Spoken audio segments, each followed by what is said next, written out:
Dearly beloved, we have gathered here today to get through this thing called episode 13. This is the first episode of 2024. How's that feel, guys? How's your Christmas? We're like pretending we had it, right? No, this is obviously this was not recorded in real Christmas. time. No, this is real time.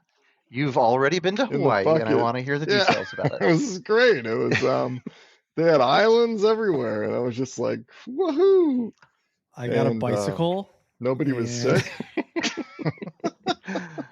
It didn't snow. I ate a pineapple. It was good. It was a really good pineapple. Did you have some poke? Solid pineapples thing. Solid pineapple. That's what I hear. It's all a big lie. This is recorded before Christmas. Oh, but we're going to release it.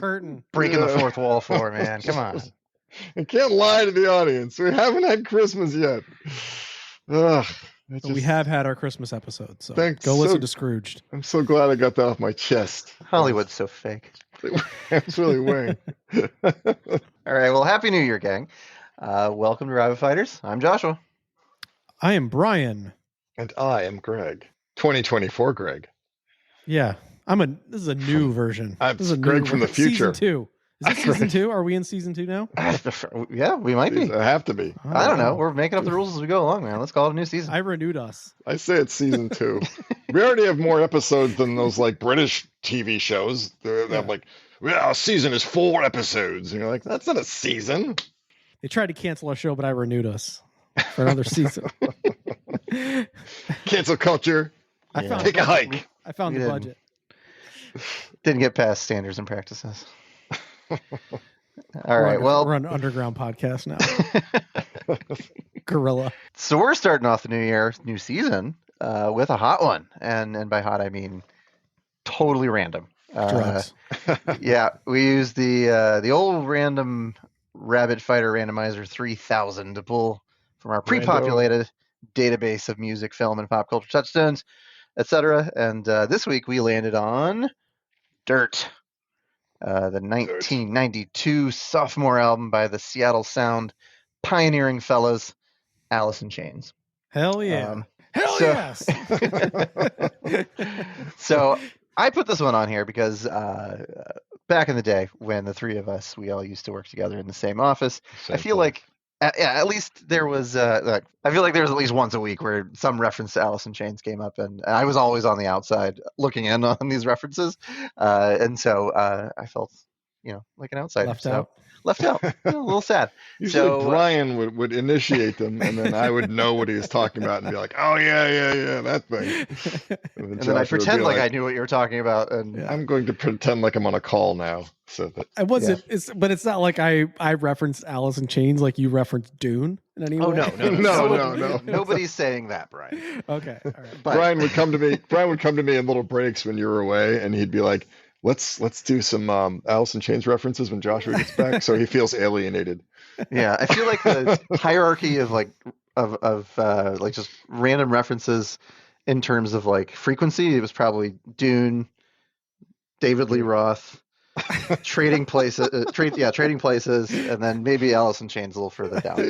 Are you sure Alice in Chains are just like 90s grunge? Was it specific to Alice in Chains? It stuck out in my head. So that's why I put it on there, because I knew you guys loved it. And we got to do a David Lee Roth. Give me a bottle of anything and a glazed donut to go. Smile. Man, I love it. We should do Van Halen. It's got the like jungle hunter outfit on. You're like, what the fuck are you on? Diamond Dave. Someone told him this was a good idea. Yeah. So R.I.P. David Lychee Roth. Yeah. What? David Lychee Roth didn't make it. So you remember we used to get this exotic fruit delivered to. Oh yeah. Every week, and they had a lychee, and I decided I wanted to grow. I wanted to propagate a lychee tree on my desk. And so I put it in a little cup and gave it some soil and fed it, and it eventually sprouted. We had like maybe 5 or 6 leaves on there, and so we named it David Lychee Roth. Put a little picture of The Jewel Osco came and reclaimed their stolen Mister thing that you stole from the store that shoots mist on it every 15 minutes. Maybe that was the beginning of your Master Gardener journey. It might be. That was it. Yeah. That's the Man, we're genesis just of, all these revelations coming to light in Rabbit Fighters. Well, anyway, why Dirt? So, I feel like we chose Alice in Chains, and I think you guys said Dirt is the album to listen to first. I'm curious to find out a little bit more about why that is. I'd certainly say I think this is their most commercially successul album, or Which their is most hilarious. popular one. It's hilarious because it's like dark as fuck. Yeah, but this was kind of their breakout album, I would say, for like commercial success. This is like the Texas Chainsaw Massacre being a really popular movie where you're just like, really? Wow. This is a dark time for America. It's well, I think with most, I mean, obviously this is early 90s and all these bands were sort of doing a different flavor of grunge hard rock in a way, you know? So like Nirvana versus Pearl Jam, and then Alice in Chains, and then Soundgarden. Like they're all kind of the same, but they all have their own little unique thing about them that made them a little different. So I think, but at the end of the day, they were still very good songwriters and melodic and catchy, and you know, the choruses and stuff like that. So even the album material is super dark. I mean, anything on this album, or even like Jeremy from, you know, Pearl Jam's 10 is like, you know, but you know, this dark subject matter, and it just became commercially successful, which is kind of crazy. But you know, hey kids, school shooting. Maybe so sick of the 80s that it was just like totally. It's a complete, you know, antithesis of the 80s, you know, whatever was going on. That's it right there, though. That's it. Like, you know, the boy band stuff, like the super poppy, like, you know, syrupy, like characterless bands and artists that were huge at the end of the 80s. The hair metal bands, which like they just they figured out that if you could make a bunch of lame, sort of metalish sounding songs and then have one like lovey love song where like the giant haired like turd sings a love song to his lady, then you could sell millions of albums. Like that was. I'm laughing because I'm thinking of like a hair metal wankery, like Twisted Sister. I mean, no, stuff like that. I mean, or what's that band Extreme? Like, Extreme. That's what I was thinking of. I was thinking, Mr. more Big. than words. Yeah. To be with you. Like White Lion had the children cry when the children cry. Like everyone had a cheesy ballad. Cinderella had like, you know, some shitty ballad also. Like all these bands figured out like you know, Motley Crue and you know the Home Sweet Home. So like everybody had these ballads and then these wanky, shitty, overproduced like fake metal, you know, tracks surrounding them, and like that was considered rock. And then everything else was like boy bands, like New Kids on the Block and like shit like that. And I feel like I associate all those kinds of bands with like Los Angeles. Like that's like a Los Angeles sound. Poison. The hair metal. Poison is an LA, the quintessential LA hair metal band. Yeah. And that grunge was sort of a rejection of California. Yeah. And a relocation. But didn't Lane Staley, didn't he come from like one of those bands, like a hair metal band?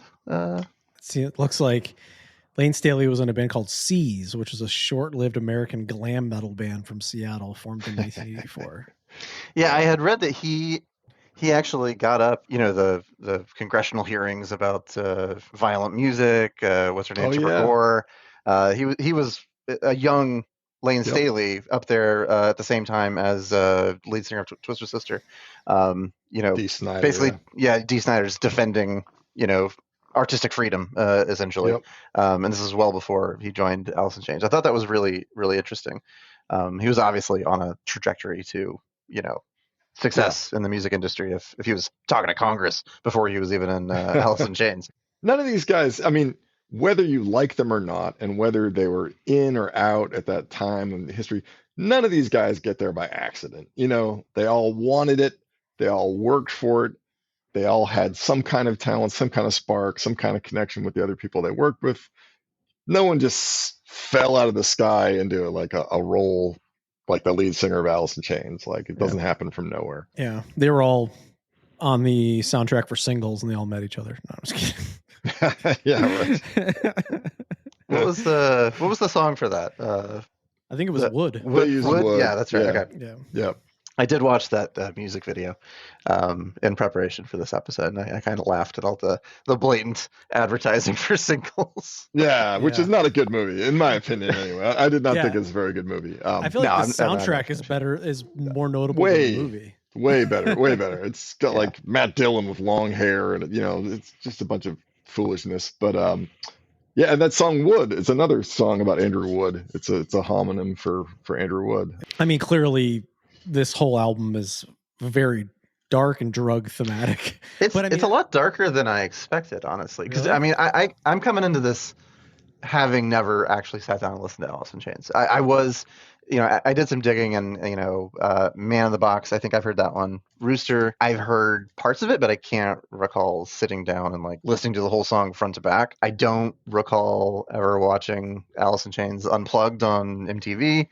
I just don't know why this band never clicked with me, and I never like made any time to like explore it when so many of their contemporaries I was like way into. That's interesting, right? Because this was like square in the MTV world, right? Absolutely. 91, 92. Pearl Jam's Jeremy, which I mentioned earlier, Even Flow, like those music videos are like just burned into my brain. Like I remember seeing them over and over again, but I don't particularly remember an Alice in Chains video. Like that jumps out to me, although I can remember Rooster. Lots of Soundgarden ones and things like that. But Man in the Box, too. Man in the Box was their first single, also their first video, and it was like disturbing. It had like it was like one of those 90s like snuff film looking videos where like they take a real gritty filmmaker and they make this horrible like nightmare video. Budget of $10. No, actually, like pretty good. I mean, I think the first album was on a major label. I think I think Facelift was on like Arista Records or something like that. They had a budget because grunge was already successful and popular to an extent at that point. Like 89, 90, they had already had a few seminal grunge albums released, like Soundgarden and like Nirvana released Bleach. And so in 90, when they released Facelift, it had a very commercial sound to it. It wasn't going to scare off advertisers and people who pay money for people to play music. So I heard that song when it came out, Man in the Box, and I went out and got the cassette, and I would like listen to the cassette. Was it the nice price bin, or was it? No, this was like the brand new bin, man. It was a very mean price. Because I was of age when this stuff was coming out. So like I was in college when I started college in 1990. And so these people were putting out grunge albums as I was like right there waiting for them to land in my lap, basically. Yeah, so I got them all as they came out. Like Sap, that EP came out like the same year. Totally different sound, like really cool. I love Sap. And then Dirt is a monster album, and then they had Jar of Flies, which is also another EP, also really cool. Yeah, Jar of Flies is mainly acoustic, but that was them being like, hey, we're musicians too. We're not just like shtick, Now that we're talking about it, I think it's interesting, right? Because it's like I definitely put them in that like tier, that top tier of like grunge bands, but there weren't. They're definitely one of the pioneers. Yeah, but they weren't like as like, I don't know if to say like commercially successful in a weird way. It's like I feel like Nirvana was the poster boys for this. Same thing with Pearl Jam, right? Yeah. And then Alice in Chains was like, I think just a little darker. But what's interesting is the uniqueness of Alice in Chains, I think, is the combination of Lane Staley and Jerry Cantrell. Like how many grunge bands are doing harmonies like between the two singers, and they have two songwriters, whereas most of these other ones have one singular songwriter / frontman, right? So it's kind of like a shared duality in the band, which is a unique aspect of the grunge bands. It's the only one I could think of that does that. but I think in their own right, they're both very good in that they both could be frontmen. Obviously, Lane Staley being the lead vocalist, but I mean, Jerry Cantrell sings on almost every track. So, and subsequently, after Lane Staley dies, I mean, Alice in Chains is still playing. Yeah. There are elements of maybe more Jerry Cantrell, probably like the pedals they're using, and it's not just like this like thrashy grunge tone solo thing. Like there's a lot of like interesting things that are going on, like chorus pedals and some cool effects that are just kind of more ethereal in a weird way. So I was kind of just digging into a little bit more like in the production of it. To me, it's different. The album, it gives the album a different feel as a band than like if I go back and listen to like 10 or Verses or something like that. That's more of a straightforward record to me. That's more of like a straightforward rock record in a way, whereas this one is kind of this like kind of slow, weirdly melodic, kind of dark thing. So that's kind of where I think I got more into them as I got older. Like to Joshua's point, like I don't know if I was like a huge Alice in Chains fan like when this was around, because I'm younger than Greg, but I was probably middle school, like in this area. I was either 7th or 8th grade. So in 92. So I was huge into this, but I was also really into bands like Green Day, because there was like two of these things going on that were kind of like this pop punk / revival plus grunge, like 182. Right? Yeah, like those type of things were kind of happening in stereo. Mm-hmm. So I loved band, like I was super into like Smashing Pumpkins, Pearl Jam, that stuff thing. So I think the second layer of like the grunge bands that I never like Alice in Chains or maybe like Screaming Trees or other bands in that are digging down further, like Mad Season, which is also Lane Staley's other band. Or I was aware of Temple the Dog, and now I'm realizing that I'm rambling. But I'm just trying to think of the points. Like it's weird to like think why in my head they weren't up there with like the Pearl Jams of the world, even though they were. I just didn't listen to them as much. It's kind of strange. I'm in the same boat. So I like wrote down all the albums that I was like super into at the time that Dirt was around or right around that time. So 91, 92, 93. Siamese Dream was 93, way into that. Yeah. Queen's Innuendo, 91. I was way into that. Nevermind, 91. REM, Automatic for the People, 1992. In middle school, like I listened to that album constantly. Cranberries, everybody else is doing it, so why can't we? That was a huge one. Core, obviously, STP, 1992. Yeah. Guns N' Roses, Use Your Illusion 1 and 2 was 91.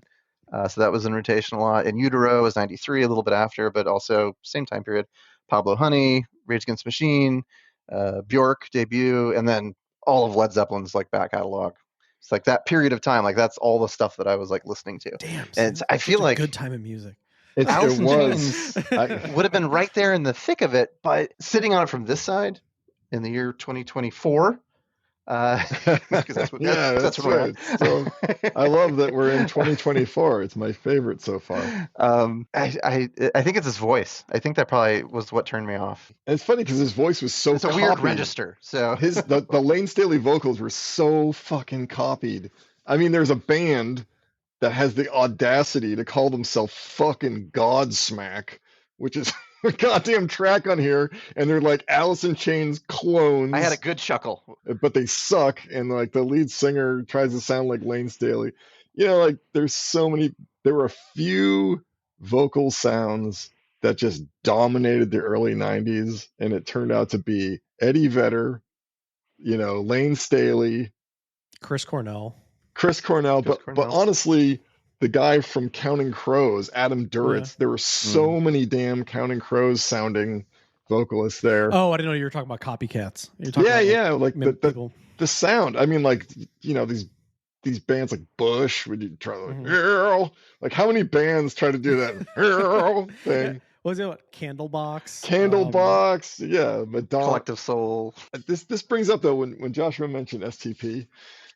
There were so many of these bands that started out kind of didn't have their footing under them, kind of sounded like they were trying to sound like other people, and then the second album really hit. And I feel like, for me anyway, and people will argue with me up and down about some of this stuff, the first Stone Temple Pilots album, I was like, you're kind of sound-alikes. You kind of sound like a record company clone. The second Stone Temple Pilots album, which they called Purple, I was like, God damn it. Wow, this thing is great. And they totally found their sound, and they don't sound like anyone but themselves now. I feel like Alice in Chains is the same thing. Discounting Sap, which was an EP in between. But like the first Alice in Chains album, I was like, it's good. It's good. They're doing stuff that a lot of metal bands do. They're doing a little different, thing. And then Dirt came out, and I was like, holy shit, like nothing sounds like this. They've completely found their footing. And even this is the one that people will get mad about, probably. I feel the same way with Pearl Jam. I feel like Versus, their second album, is by far a better album, a more sure-footed album, a more like we own our own sound album. Let's just do an episode on sophomore albums. Yeah, I know. It's even like the Black Crowes' first album, Shake Your Money Maker, had all these hits, like 10 by Pearl Jam. And the second one didn't have so many hits, but like it was for me, a way more cohesive album. And like, oh, you're not just doing like Otis Redding covers. You figured it out, Yeah. I feel like the early 90s had so many bands like that with great sophomore I feel like albums. there's a piece of the puzzle with Alice in Chains that I'm just missing, because I came away from this album just not really getting it. They just felt kind of like honestly, it just made me want to listen to Stone Temple Pilots. And I actually ended up listening to Purple twice this week because Silver Gun Superman. So, but I mean, it wasn't bad. I don't dislike the album, but I also don't have any particularly strong feelings about the album. It sounds, and I mean, we'll get some hate for this, just kind of rather generic to me. And maybe it's because there's too many years have gone by, and I'm too familiar with all the other contemporaries, and the sounds are similar enough in scope that I'm constantly drawn to what I'm already familiar with.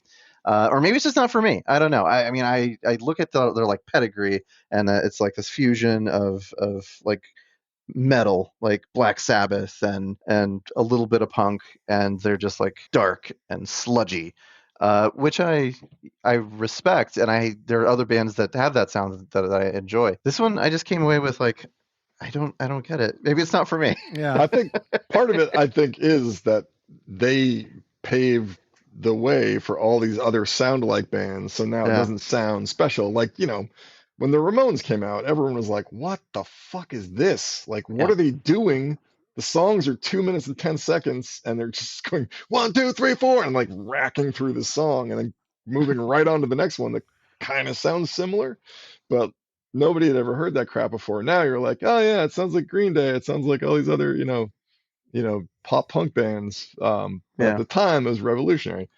I think part of it is that, exactly. I think it is the one, like I said, I got into them more so later, and I think it's because of the heaviness of the material, and it's just darker. It's a heavy sound. And I think to that point, I think they paved a way to maybe where they're sounding generic now, like paved the way for a lot of crappy, heavy, dark bands like Korn and shit like that, where like there was no other bands like really singing about drug use and death and war and like these really deep, dark topics. I mean, the guys, Lane Staley, whoever is not shy about being a heroin addict. Like half of these songs, or dying, or getting killed, or whatever. And it's like these are metal-y themes in a rock band, and I think later other bands glommed onto that, and it made it okay to be dark. But I think they were one of the few first ones that were like really mixing in really dark themes. And I think that the heaviness of the songs, I don't know, so it's like sometimes that like you just want a heavy album, right? Like it's sometimes like wanting to go back and listen to Black Sabbath or a metal album. And in a way, it's like, to me, it's like the metal album of grunge. Like, well, they use Iron Man essentially, like the rip off of that. Untitled. Yeah, well, it's called Iron Gland is what it's called. They named it later. I guess it was a riff that Lane Staley was playing, and the rest of the band hated it, and they were like, "We don't ever want you to play that riff again." And he's like, "I want to put it in the album," and they were like, "Great, we'll let you play this 45-second fucking riff if you never play it again. And that's how I got on the album. But there's, to Brian's point, there is dark shit all over this. I mean, like the title track, Dirt, he says, I want you to kill me and dig me under. I want to live no more. And then the chorus, you know, your catchy chorus is like, one who doesn't care is one who shouldn't be. Damn, dude, like that is some dark material. And it was on the Billboard 200 in the 90s. So and all while the 90s were dark. This album out the of the Seattle gate, sound, like them bones, Damn That River, Rain When I Die, and Down in the Hole. First 4 tracks are just all like all hits. All. Are you okay? Do we need to get help? Lane. And it's funny, I saw these guys play. I was just about to ask, have either of you seen them live? I saw them when this album came out. So I saw the supporting tour for this album. And Lane Staley had just gotten off a tour with Ozzy Osbourne, where he had flipped an ATV and broken his leg in like 5 places or some shit. Like he messed up his leg bad. And he was in this full leg splint, but he still had to tour. So I was in Northwest DC, and the show was in College Park, Maryland, which is not close.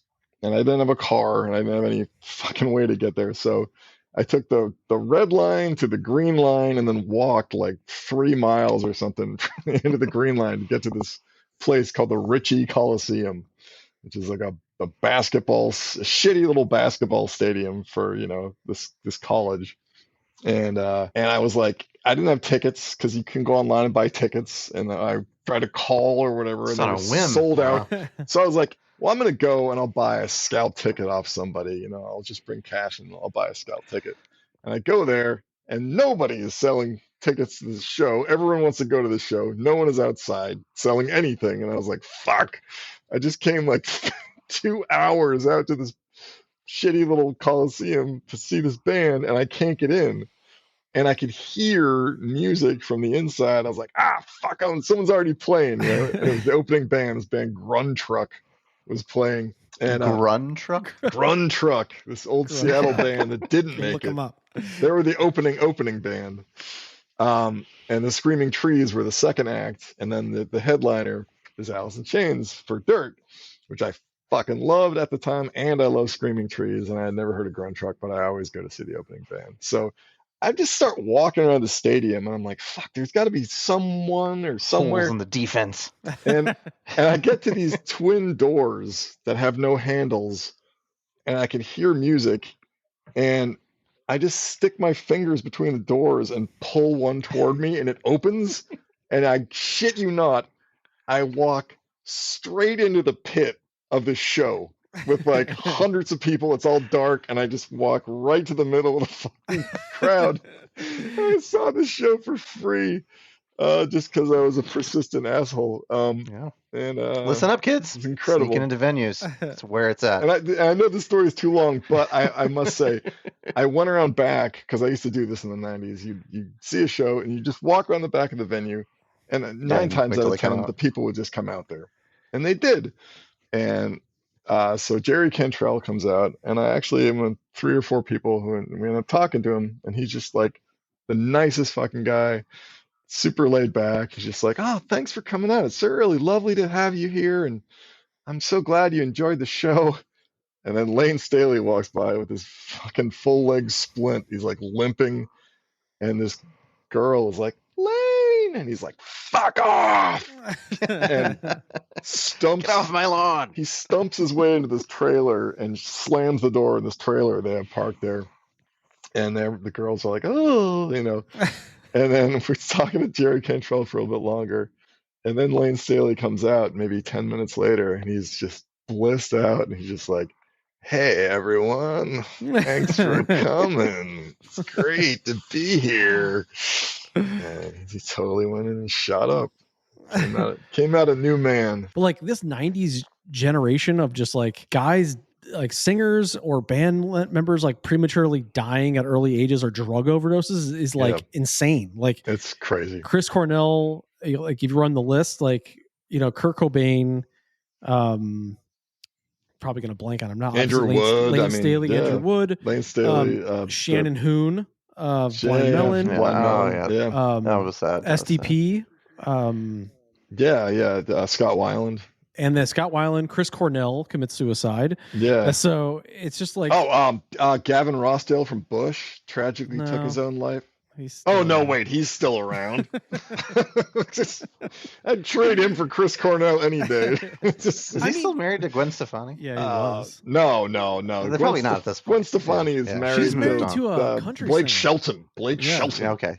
Which she used to be in a ska band, I heard. Yeah. Yeah, they were called the No Doubt. It's to me, especially like some of these guys, like with amazing voices. Like Chris Cornell is probably one of the best voices in rock. Chris Cornell, for my money, that is, that movie Almost Famous where he says, "I am a golden god." I'm like, Chris Cornell is the golden god of rock vocals for me. God damn it. I mean, crazy. I mean, just some of these like incredible that are just the amount of like death of drug overdose is crazy. I mean, just like I don't know. I mean, it's like you hear all these stories, it's like, no, just don't do it ever. Like, I know. Like, it's like I don't know how you fall into that. I mean, obviously, drug and addiction. I mean, they're probably dealing with whatever. There ain't shit to do in Seattle. You've been to Seattle. There's nothing to do. But it's raining constantly. It attracts depressives, though. What are you gonna do? Again, like I said earlier, no one is there by accident, right? Like nobody ends up in a grunge band by accident. Nobody ends up writing the lyrics to Dirt by accident. So. Of this album, Joshua, you're the only person, like I said, heard of this. Did you like any of these songs? Did you find to be like bangers or ones that you liked? Or well, I was reading that this album actually had 5 singles on it. Yeah, and I don't hear it. What? And one of them was on the album singles. I mean, Wood is as I was going through it, I was like, there's nothing catchy about these. There's nothing that would have like grabbed my interest had I just like randomly heard it on the radio. Maybe I'm Alice in Chains deaf. I don't know. Rooster? Not even Rooster? I have heard Rooster, but I don't think that's a great song. Is that song about Vietnam or something? Yeah, his dad went to Vietnam. Jerry Cantrell's dad was a gunner in Vietnam. And he had red hair, so he was called the Rooster. And it's like it's written from his perspective. He's like, Gloria sent me pictures of my boy. The boy is Jerry Cantrell. Yeah. Honest to God, I didn't fact check that. As I was listening to it, I was like, I bet this is about Vietnam. I'm going to ask the guys. Totally is. His dad fought in Vietnam. Yeah. I can't believe you don't like Rooster at all. Like that's like the one where like even if you don't like the sludgy stuff, don't like it. It's not. I don't think it's amazing. I feel like it's not Them Bones as good as catchy as an opener. Anything on Siamese Dream. I feel like an old man though. I'm like, I don't like Rooster. No, absolutely no. And I also in this moment very much feel like an old man because I'm like, I don't understand the music the kids are listening to in the 90s. The grunge. Why are they so upset about everything? Why is he angry at the chair? But I also, I'm of an age now where I can be okay with that. There's some things in this world that are just not for me. Not for you. I'm fine with that. I think some of that is, time, place, age that just wears a path All in the factors, brain. yeah.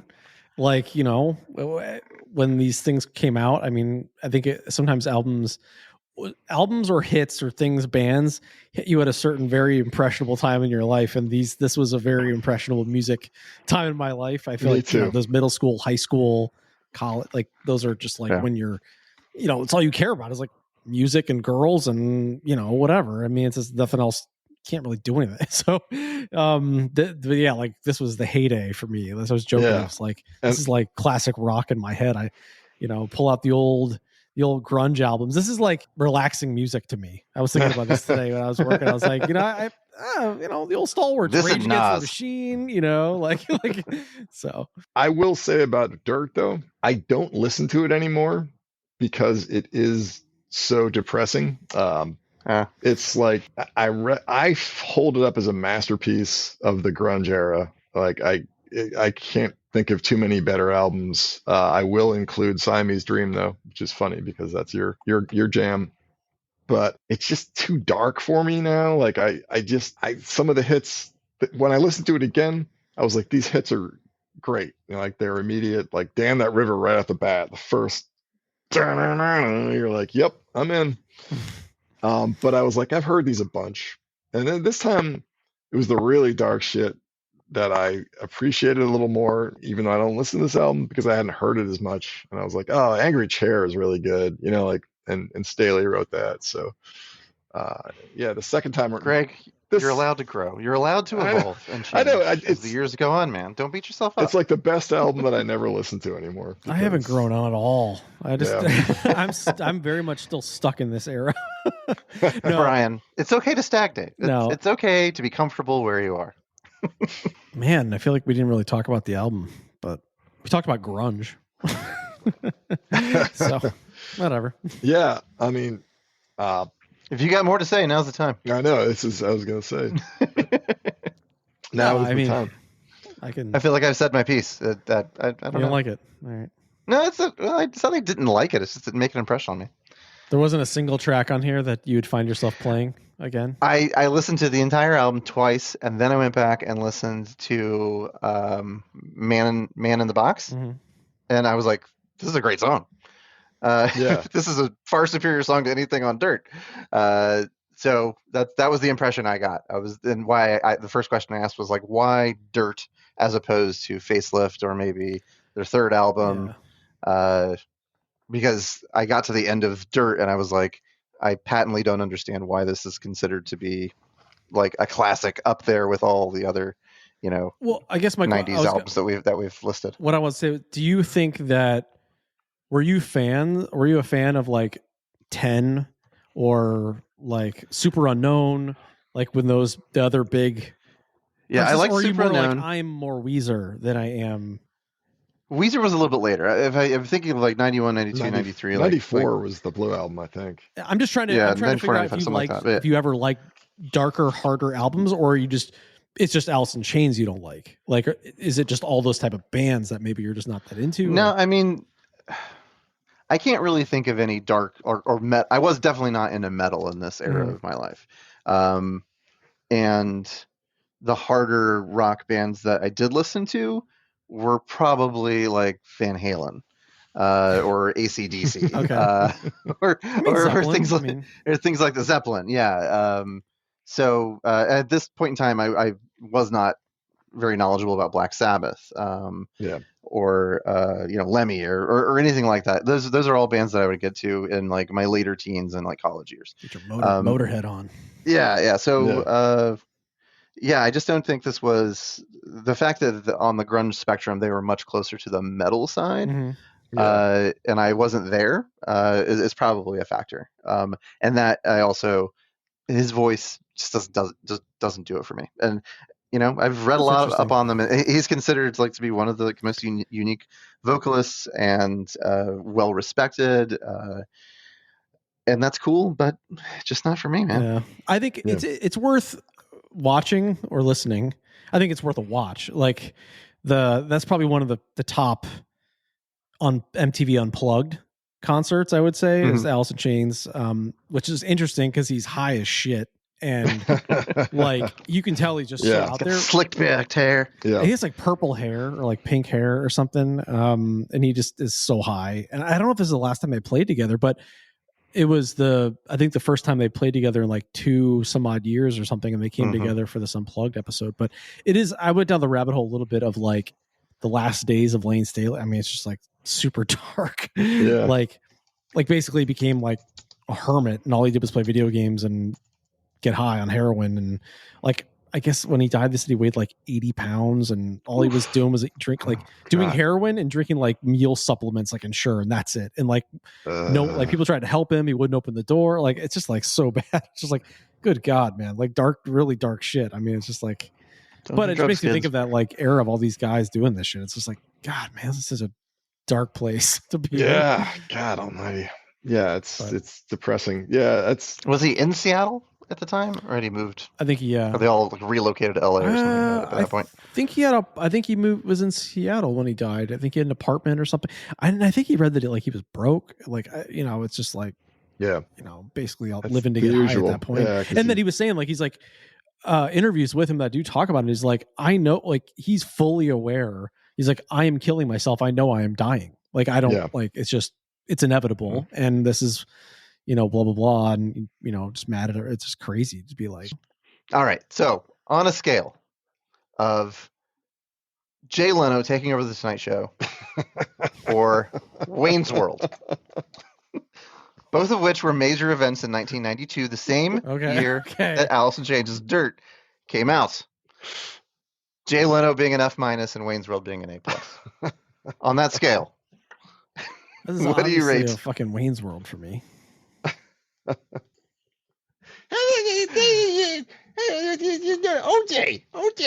I was like, wait, I didn't realize that was a Jay Leno impression for a couple seconds. Like, wait, what is that?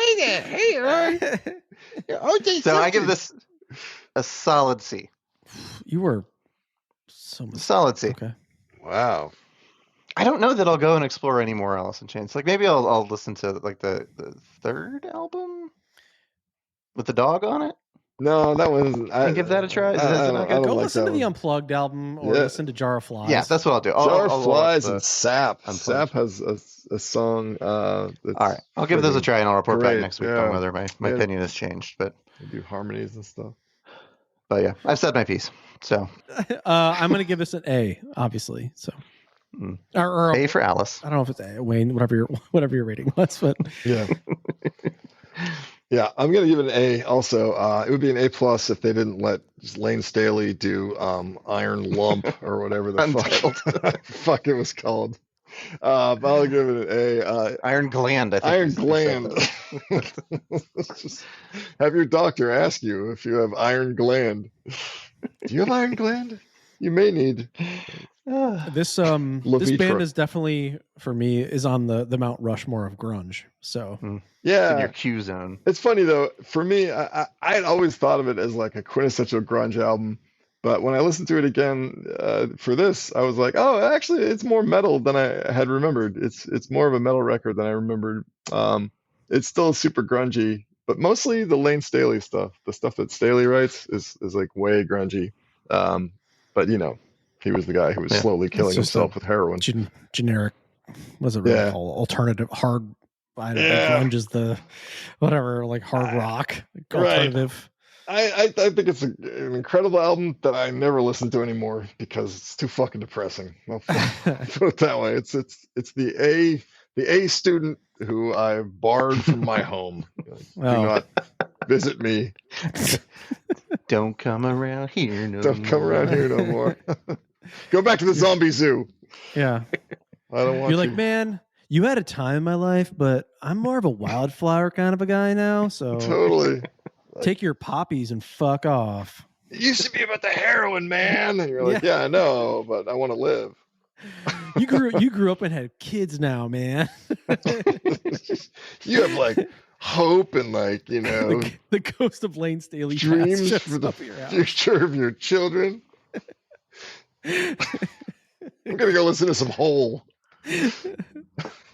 Down go on and take everything. All right. Well, so next week, Greg is up. All right. What's the pick? All right. So I'm gonna throw a curveball. So okay, first of all, this movie, and I know this is gonna be hard to believe, it was not set in the city of New York. What? Not set in New York City. That doesn't make any sense. Completely another city. Also, it doesn't star a dude, and it isn't directed by a dude, and it is much more current than the stuff we've been watching. I'm going to make you watch the Barbie movie. I'm going to make you watch the Barbie movie. Yeah. Okay. It was on the other night. I'm looking forward to it. Jen was watching it again. Because now it's on HBO. Yeah. So I was like, oh yeah, I've been wanting to check this out, but I was like in the middle, so I was like, oh, I don't want to kind of jump in the middle of it. Yeah, I think it's very worth talking about, and I also, it's like not set in New York. It's not dude centric. It's it's something completely like we haven't talked about on this show. So I think it would be good.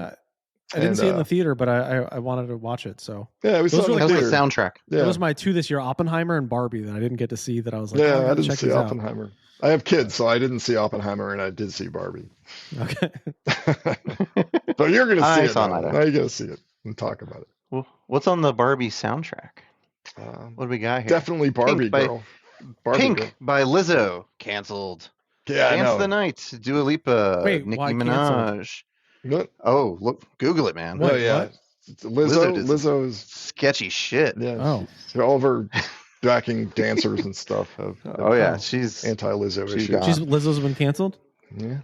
I think officially yes. Oh. For now, she'll have Charlie XCX, Carol G, Sam Smith, Tame Impala, Really? Ryan Gosling made it onto there. Yeah. Dominic Fick-Haim, Billie Eilish, The Kid Laroi, Khalid, Pink Pantheress, Gail, Ava Max, and 50/50 featuring Callie. Joshua's doing his Samuel L. Jackson and Do the Right Thing voice right now.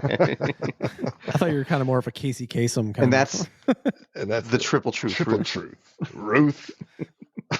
Okay, I'm gonna listen to the Barbie album in addition to watching the Barbie movie. Oh. You know, if you extra put but check this out. If you put the Barbie movie on and at the same time you press play on Dirt by Alice in Chains, it becomes the soundtrack for the Barbie movie. You won't believe it.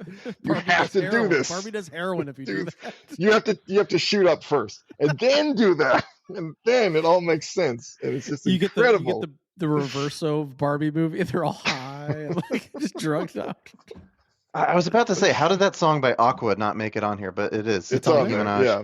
Ice Spice, and Aqua. So they did a remix or something. The Barbie Wow. girl thing. A Yeah. re-recording. Yeah. Yeah. I'm a That's Barbie too. girl. Definitely Nin- made it on there. Was that the 90s?